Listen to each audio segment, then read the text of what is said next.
أعوذ بالله من الشيطان الرجيم بسم الله الرحمن الرحيم.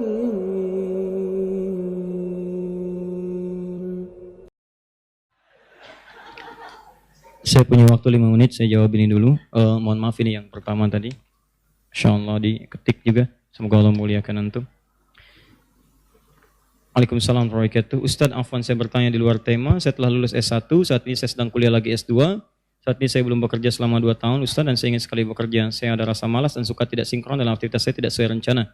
Saya merenung apa yang akan saya lakukan esok hari, tapi untuk kajian Islam saya alhamdulillah rajin Ustadz. Mohon nasihat dan masukannya Ustadz. Cari kerja itu bukan dengan merenung. Direncanakan. Nih, antum tuh hidupnya mau dibawa kemana? Perjelas dulu. Ya, misal begini. Bapak Ibu, kan saya sering ajarkan, kalau mau melakukan kegiatan, kan kita suka bikin pemetaan, ada mappingnya kan? Bahkan di kota kan ada master plan. Saya mau bikin sesuatu, master plan-nya apa, baru dibikin diturunkan, di breakdown sampai dengan kekinian. Ya, di perusahaan juga begitu kan? Ada capaian-capaiannya, jangka panjang, jangka menengah, jangka pendek, dan seterusnya, jangka saku yang paling keempat. Nah, yang di dalam ibadah juga begitu. Kan target terakhir kita surga. Ya, ke surga itu kan banyak jalannya.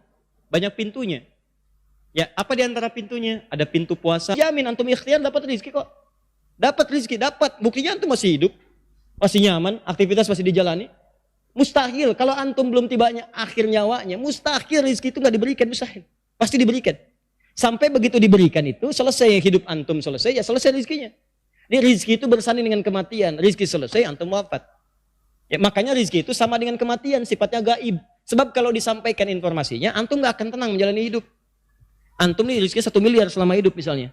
Sekarang udah diambil 999.999.000 rupiah, tinggal 1.000.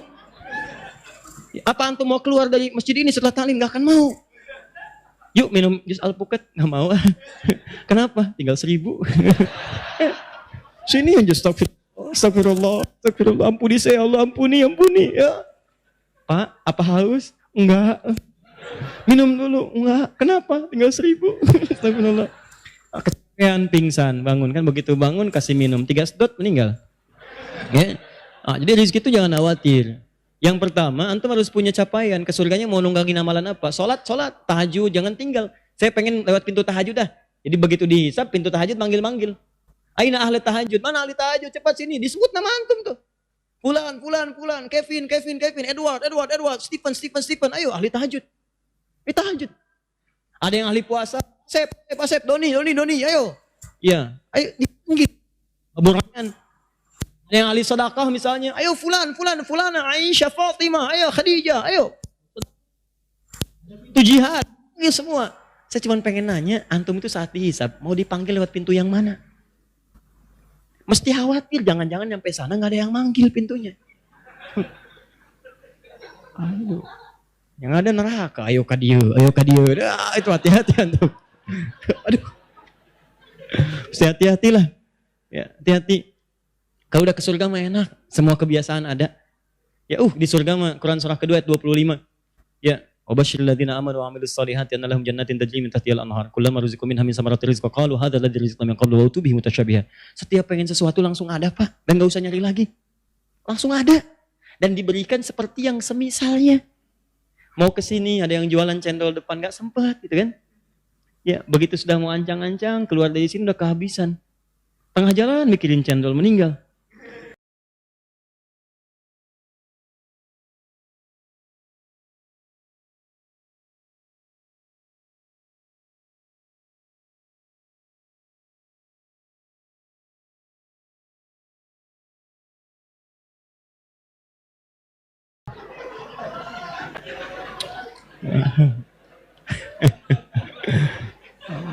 Ya.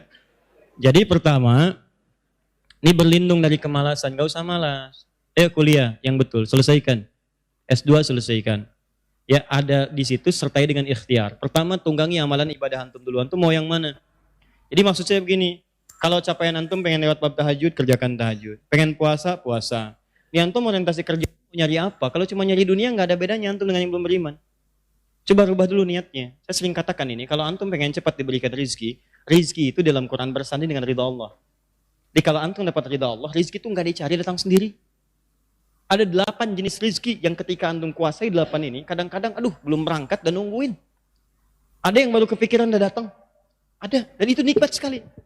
Rizki bersanding dengan ridha Allah. Rizki itu bersanding dengan ridha Allah. Maka disebut dirinya dengan Razzaq, sang pemilik rizki. Sedangkan ridha Allah itu adanya pada ibadah. Siapa yang dekat dengan Allah? Ibadah itu kan membangun kedekatan dengan Allah, dekat. Lihat rumusnya, rizki bersanding dengan ridha Allah. Sedangkan ridha Allah ada pada ibadah. Ibadah membangun kedekatan dengan Allah. Makanya orang yang ibadah mendapatkan ridha Allah, ridwanullah, yabtaguna fadla minallahi wa ridwana. Quran surah ke-48 ayat 29. Muhammadur Rasulullah walladzina ma'ahu asyidda'u 'alal kuffari rahama'u bainahum tarahum ruk'an sujjada yabtaguna fadla minallahi wa ridwana. Ya, kamu lihat umat Nabi Muhammad itu ada tanda-tandanya. Apa tandanya? Mereka keras pada setiap hal yang menyimpang dari ketentuan syariat. Tegas maksudnya. Mereka sayang dengan orang-orang yang mendekat kepada Allah. Dan mereka rajin sholat. Ketika sholat itu, ruku dan sujud, mereka memohon kepada Allah. Dan keutamaan dan keriduan dari Allah. Di ketika antum sholat itu sedang ibadah. Begitu antum ibadah mendapatkan ridha Allah. Orang yang dekat dengan ridha Allah, maka rizki dekatkan oleh Allah Subhanahu wa Ta'ala.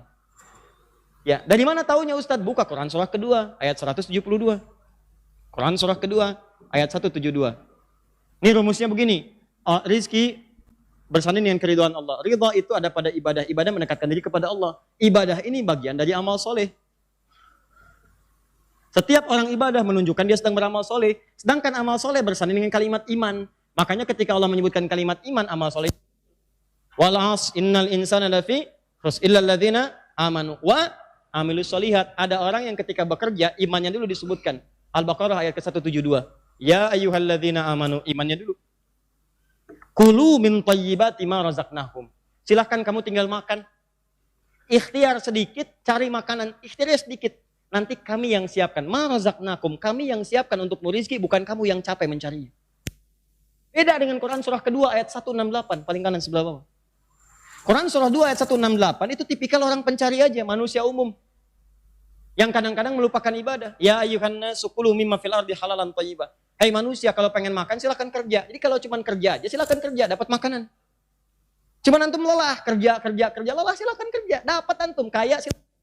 Rumus kaya itu bukan sholat, rumus kaya itu kerja. Tapi kalau antum pengen keberkahan dalam pekerjaan dan makanan antum, pengen keberkahan dalam harta antum, dekati Allah. Berkah itu sedikit tapi manfaatnya banyak. Yang dilihat itu bukan banyaknya, manfaatnya. Percuma antum dapat banyak-banyak gak ada manfaat, tersiksa diri antum. Mobil dikoleksi, mobil sport, Lamborghini, ada lagi yang Ferrari, ada yang macam-macam, dikumpulin semua. Garasi. Dipakai enggak? Pagi-pagi keluar cuma angin aja. Orang tidur malam-malam enak, dia manasin mobil. Malam-malam. Ya kadang-kadang bayar taksi buat balapan. Ngapain subuh-subuh orang sholat dia ketiduran? Hidupnya mau dipakai apa? Siangnya kerja, manasin mobil, istirahatnya kapan? Ya, ayo, jadi cara berpikirnya dirubah dulu tuh. Antum tuh kerja itu buat apa? Kalau kerja itu buat ibadah, maka Allah akan mudahkan urusan antum. Bahkan ada orang-orang yang belum lulus dimudahkan oleh Allah. Dimudahkan. Ya insya Allah, nggak usah pesimis masalah rizki. Rizki sudah diatur, surga antum yang belum teratur. Ya. Maka dari itu, insya Allah, teman-teman sekalian, yuk ikhtiar. Ya kemudian ibadah dengan baik. Cara yang paling gampang, dekati Al-Quran. Al-Quran itu kalau sudah ada dalam jiwa antum, maka itu diantara wasilah untuk memudahkan rizki datang. Al-Quran. Bu ya, ibu punya anak usia 4 tahun, hafal Quran bu, demi Allah saya katakan, rizki anak itu akan langsung dimudahkan oleh Allah. Bahkan Anda akan mendapatkan 1 di antara 7 rizki yang utama, itu ada di Quran surah 17 ayat ke-31. Itu ada rizki yang Allah berikan pada anak-anak, orang tuanya dapat langsung. Anaknya yang dapat, orang tuanya kebagian. Ya, kata Allah, wala taqtulu auladakum khasyata imlaq. Kamu jangan bunuh anak kamu karena takut kamu miskin. Jangan jadikan anak sebagai beban, jangan anggap itu beban, jangan. Kata Allah, kalau kamu tahu, saya berikan rahasia. Nahnu narzuquhum wa iyyakum. Ada 1 jenis rezeki yang saya berikan kepada anak-anak, orang tuanya bisa ikutan. Apa diantaranya? Dekatkan anak antum dengan Al-Quran. Begitu anak antum jadi ahli Quran, antum dapat kebagian rezekinya. Demi Allah saya katakan, saya sering sudah melihat anak-anak itu, anak 4 tahun, 5 tahun hafal Quran, tiba-tiba dihajikan. Yang haji bukan cuma anak-anaknya. Karena nggak mungkin dia dikirim untuk haji anak-anak itu. Bapaknya ikut, ibunya ikut, temannya ikut, guru ngajinya ikut. Masya Allah gitu, itu sudah banyak. Saya baru dari Australia kemarin beberapa waktu lalu. Di Australia itu sekarang di Melbourne, bahkan di Sydney, itu sekarang sekolah Islam nggak akan laku kalau nggak ada hafalan Qurannya. Sudah mulai itu. Jadi kalau antum nggak mulai sekarang ketinggalan. Saya nggak peduli status antum dalam kehidupan dunia. Mau antum orang kaya, punya kedudukan, punya macam-macam. Kalau antum meninggal, tetap sama. Luas yang akan lebih daripada 2 meter atau mungkin 3 meter. Ya, nisannya sama, gelarnya almarhum, apa yang antum banggakan? Dan semua harta yang antum banggakan akan dikubur bersama antum. Jangan khawatir. Gak apa-apa capek sedikit, dunia itu memang tempat capek. Nanti ada saatnya saat pulang kita istirahat. Bismillah ya bekerja, berusaha. Ibadah yang baik. Capek gak apa-apa. Apa dikira ceramah gak capek? Capek. Sampai keringetan gitu kan dan sebagainya. Atau lap lagi. Biasa. Kelihatan antum aja kadang-kadang capek gitu kan. Canda ya, tapi gak apa-apa. Ya kalau waktunya tiba kan selesai. Meninggal kan sudah. Ya kita bikin suasana berbeda. Kita lahir, orang ketawa. Kita lahir, kita nangis, dia ketawa. Saat meninggal kita balik, kita yang ketawa, mereka yang menangisi kepergian kita. Kita rubah kalimatnya. Dan kita tunggu janji Allah Subhanahu wa taala. Orang-orang dulu tuh menunggu janji Allah. Dan mereka siap. Ada yang mujahid, jihad aja. Ada yang di medan perang, ada yang majlis ilmu, ada. Ada yang sholat dan mereka menanti kematian. Begitu sudah tiba tuh senang gitu pulang. Dunia biasa kok. Ya, jangankan antum, yang lain juga banyak punya masalah. Semua punya masalah. Dan masalah itu dibuat untuk mendapatkan pahala. Di antum yang bertanya ini ketika antum punya masalah itu bersanding dengan sabar bersanding dengan pahala bersanding dengan surga. Jadi berbahagialah ketika antum diberi masalah, itu tandanya Allah ingin berikan pahala pada antum. Yang aneh itu kalau hidup nggak punya masalah, itu aneh. Pasti ada yang salah. Saya mau tanya pada antum, siapa yang nggak pengen punya masalah? Angkat tangan. Sudah, kalau begitu beres. Sudah, deh. Cukup ya?